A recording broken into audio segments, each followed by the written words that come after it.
விநாயகர் சதுர்த்தி அன்னைக்கு தான் சார் அவங்க 2 பேரையும் பார்த்தேன். காலையில் கண்மணி, நைட்டு கத்திஜம். ஒரு நாள் எல்லாமே மாறிடும் எங்கள் அம்மா சொன்னாங்க சார். அது அந்த நாள் தான் நான் நம்பினேன் சார். அந்த நாளும் அப்படி தான் சார் இருந்துச்சு. பொதுவாக எனக்கு ஒரு விஷயம் பிடிச்சிருந்தா அதை விட்டு போயிடும் சார். அவ்வளோ துரதிருஷ்டசாலி சார் நான். ஆனால் எனக்கு ரொம்ப பிடிச்சி என் கூடவே இருந்த ஒரே விஷயம் சார் அவங்க 2 பேரும். நான் சொல்றேன்னு தப்பா நினைச்சுக்காதே. ஒருத்தரை 99.9% லவ் பண்ணிருப்பேன், இன்னொருத்தரை 100% லவ் பண்ணிருப்பேன்.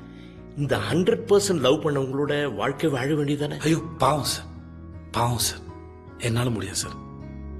இப்படிப்பட்ட 2 பேரும் நான் லவ் பண்ணியிருக்காங்கன்ற ஆச்சரியத்திலே என்னோட மிச்ச காலத்தை நான் ஓட்டிட்டோம் சார். நீங்க போயிட்டு ரெடி பண்ணிட்டு சொல்லுங்க சார். வந்து நீங்க சொல்ற மாதிரி நான் பண்ணிடுறேன் சார்.